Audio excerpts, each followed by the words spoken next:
I read comic books casually like most kids did in the 70s. I was a big fan of Spider-Man, a big fan of the Fantastic Four. I just never had met anyone who was anything like the black characters who existed in comics. Blacks in comics for many, many, many, many years were drawn as subhuman. The Spirit, which is a relatively realistically drawn comic.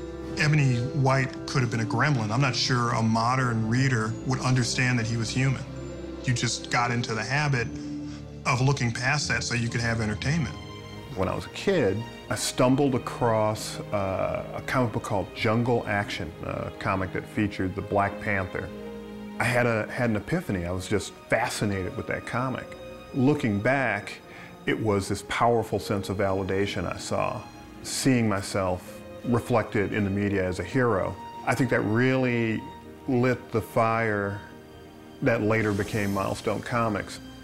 Milestone was a bunch of guys who liked comics, who had had a certain level of success in the mainstream, but we wanted to make our own thing and control it and have total say over it.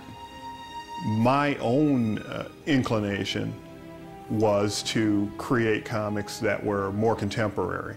That meant all kinds of people, not just black people. I didn't want to become the black version of my criticism of mainstream comics. One of the major things I was trying to accomplish was reproduce that feeling of belonging in a younger generation of readers.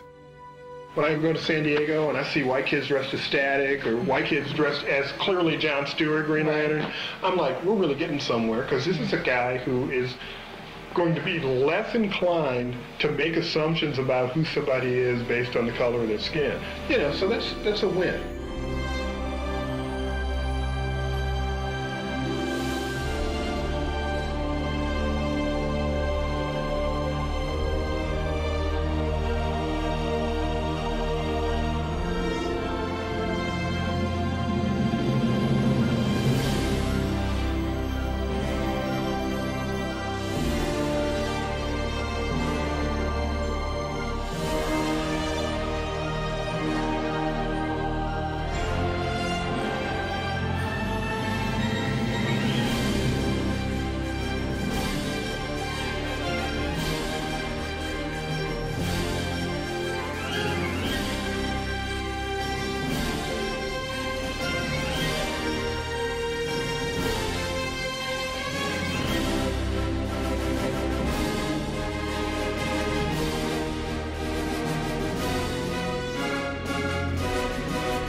I like to write all kinds of different stuff.